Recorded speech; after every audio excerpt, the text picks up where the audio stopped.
stop.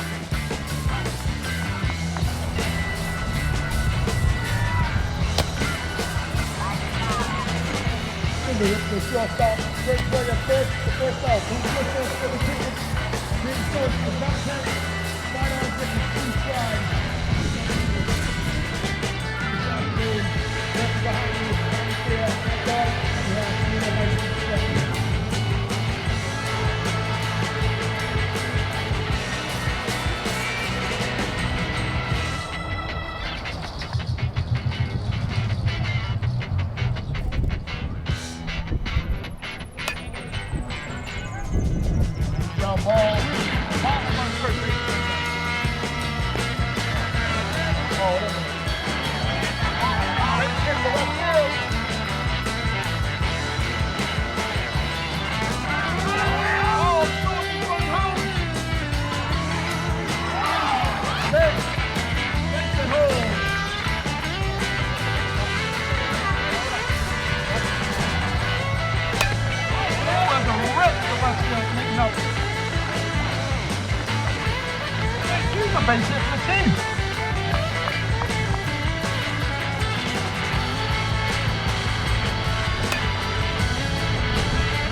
This is Blue. He's a nice black kitty, maybe about 4.5 months old. My name is Betty from the Swansea Animal Shelter. Blue came in as a feral kitten that was a little bit over the edge as far as age-wise to tame. So he hid underneath a blanket for 3 days at the shelter. And I, of course, who love a challenge, took Blue home to my bathroom where he was allowed to just be for a number of weeks. And he would hide in this cubby or he'd hide in the tub. And we kind of played peekaboo over the tub. He began to show a lot of interest in me. And then gradually, you know, we played peekaboo up and down, and I reached in and I'd pet him, and all of a sudden he would just love to be petted, and he would just wind around, never use his paws, never use his claws, just do what he does best.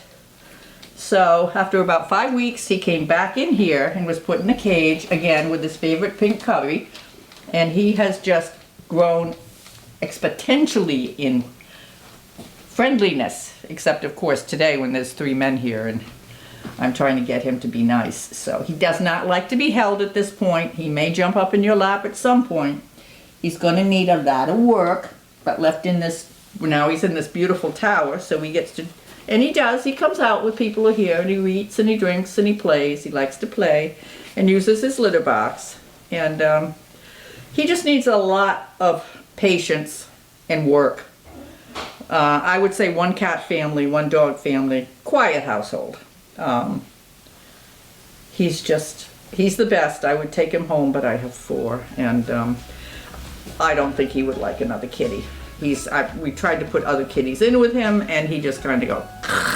So this is what we're working with. But if you want to come meet Blue and cuddle with him for a while, I'm sure you'll fall in love. And that's it for baby Blue.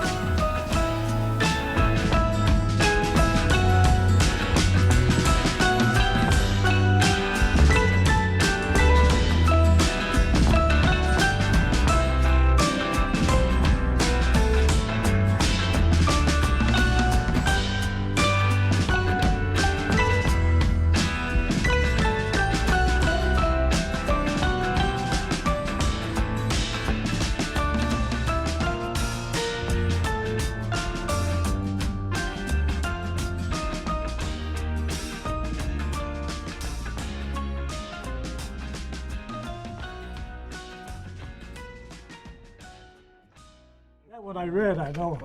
You read them all. I think you read And most I of was them. there. Collecting Yep. since the 40s. Yeah. His father got him started. There been some You look dynamite far enough, times. you're gonna find one of my father's books in here. You might. You may very well. This is another one. This is an older one here. Day of Infamy. I recognize that one. Walter Lord's book. Somebody to Shirley. I just want to see when the printing was. Yeah, 57 by Walter Lord. I'm not sure if that's a first issue or not. Yep. Catalog number 57, probably. But yeah, that's an oldie. 1957 that was printed. Oh, this is amazing. One of our volunteers, Tony Kasikas, knew Jim Mullins, known him for many years. And he found out that Jim was going to have to downsize when he moved to assisted living and needed a place to put all of his books. Mr. Mullins' children didn't have room for it and didn't really want it, but they wanted to make sure it had a good home.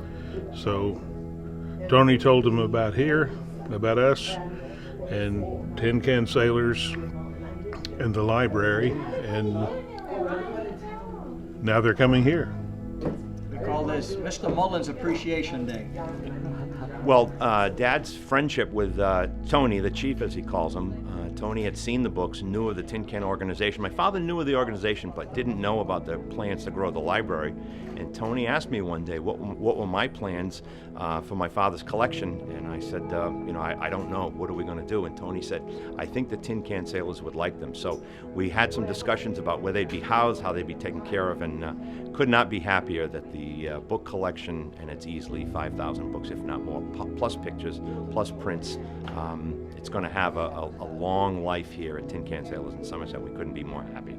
The collection is so valuable to this specific audience, and to have the audience a mile away from his house, it's just amazing.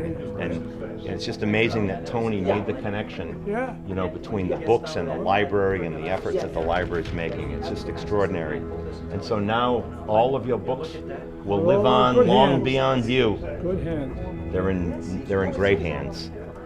Yeah, you read it. It's got a check mark in it. See the check mark? Yeah. Yeah, that's your. I read it. That was your own secret code. Okay. It all belonged to me. I can't believe it. Yeah. Oh, there's Amelia Earhart. Spent a lot of happy hours here. Battleships. Here we go. Battleships. My father would have loved this. So if he saw a newspaper story, he would cut it out and put it inside a book. So this is about the $9.95. It's Arizona worth a hell of a lot more than that, I'll tell you. column here that he had cut out. What I want to We're show happy you you're here. Thank you. these Oh, I are can't believe it. private photos. I can't believe I had all these. I'm looking at this and I know exactly who's there. Really not going to have a problem. I know, that's wonderful. The reason I know that is because My mother would say, "What are you going to do with all those books?" Well, now I know. he was Bob's Oh, that's amazing, amazing. brother-in-law. And think of it all. I had a big part of it. Just a few years ago. Men who have always Oh, this is so Bob's nice. ex-brother-in-law was killed on the Arizona. So, And the hope with that is that it grows the high school band in the future. It's Absolutely. Correct. more, Yeah. because so many people talk about when the band had this many people I in know. it. I hear it all the time. Yes. And I'm like, listen, Me too. I think it's great that we've consistently had 30 Yeah. ish kids Exactly. through COVID. So I think that's great, and we're moving, in the right direction to get more kids. Yes. So yeah. And the other thing is, I remember back in '75, there weren't as many choices for the kids. No. Yeah. They have so many choices now. And, it's difficult for the kids to do everything. I mean, my son and my daughter were in a lot of the groups, and it's difficult. And so, there's a lot more to choose from today than there was. Yeah, both in and out of school. I mean, the Yes. school Oh, yeah. has so many groups itself, and then Right. there's so many things out of school you can get involved in as well. And they're all year round. I mean, my daughter played softball. It used to be softball was, in the spring, but It's Yeah. all year now, so they're practicing. And just soccer, like too. show choir and band, they're practicing in the summer. So Yeah. it's not just a one season thing like it used to be. It's Yeah. year round now. When I so. went to school in the 80s, I just did sports. Yeah. Like, it was one sport each season. Each season, Right. yeah. You didn't play the same You didn't play the sport same all year. exactly. That- yeah. that's Now the thing. Now they specialize. Yes, Yeah. correct. And so there's a lot more out there for the kids now. So, you know, I agree with Kim. I think it's good that we're seeing, you know, the amount kind of stabilize for band, and hopefully it will grow. You know, Yeah. getting replacements for the seniors who leave at least, and then, you know, we'll see. And you got a young music director at the high school who seems very enthusiastic. Yes. I've heard nothing but good things about Yes, him. he is. That helps too. Yeah, absolutely. Yeah, He's great to work with too. So he's always there for support. So yeah. this year, Yeah. for I next mean, because year. you said every, how many years it's an alumni year? 5 Every five. years. Every 5 years it's an alumni Yeah. year, so you're going to be inviting everyone back. Yes. Yes. And for the 50th, Yeah. I mean, you got a lot of alumni. You could. Yes. I hope so. I really do. Yeah. You know, and we're hoping Dr. Perry and Mrs. Perry will come. I'm hoping, you know, and we'll see. But yeah. So, and I know I have tons of films that have been taken over the years at my house. So I'm really hoping that we could do a lot of like a slideshow thing, you know, of Florida, of, you know, present day, you know. Hawaii. Yeah. This year's Hawaii. Yeah. Yeah. That's going to be something there. Yeah, I'm they're jealous. going there to the Pearl Harbor ceremony and parade. That is really amazing. It's going to be a great trip for those kids. Yeah. Once in a lifetime. Yeah, they get great experiences in music. Yeah, and I understand that before that, they're going to have someone come in and talk to them about all the events that they're going to be doing, The right? history and Yeah, So- I mean, it's a lot of history too. So it's not just music; it's still like a learning, educational. thing, too. absolutely. It's the history too. Yeah. You know, They get absolutely. Yeah. It'll So. be fantastic. and the Friends of Music as well. I mean, besides the festival, you guys do other things to help the schools as well, right? Yes. Yes, we do scholarships every year for the seniors. We actually help out if kids need instruments, or the teachers can come to us to ask for things Yeah. to pay for stuff. So. When the chorus wanted to go to Fenway for Jerry Remy Day, they came to us and said, you know, would you be able to pay for the buses? Absolutely. And, you know, all these little expenses have skyrocketed lately, it seems, the you cost know. for the buses. And Yeah. that's why we're around. We love to do things like that. You know, the middle school has a competition, and they go to Six Flags because that's where everything culminates, and they get awards. And so we usually pay for buses to go That's there. coming up at this next meeting. They're asking us for our buses again this year. But that's what we're here for, is to help get That's the kids right. to where they need to be. So. I mean, because music is very important for the schools. And could you talk about that a little bit?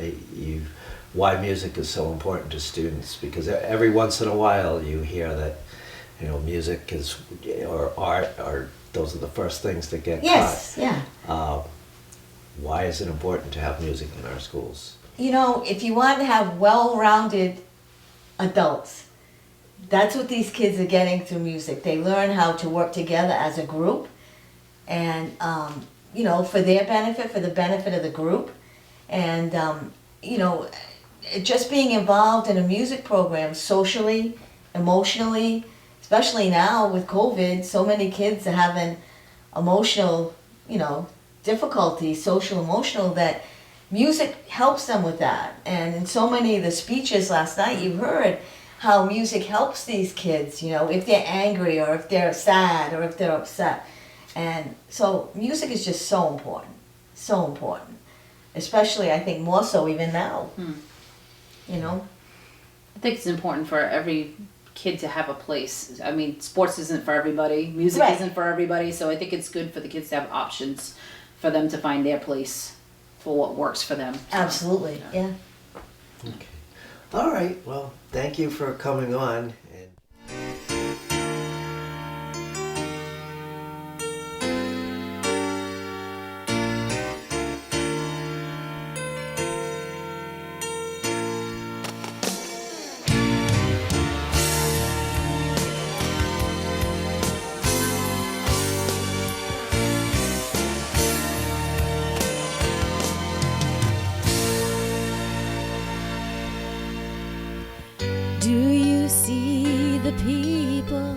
in the street, begging for a piece of bread. They have no place they can call their own, no place to rest or even lay their head. Do you hear the voices of children crying out for a mother's love? They've been left to face this world all by themselves, but they're not alone. They just need to know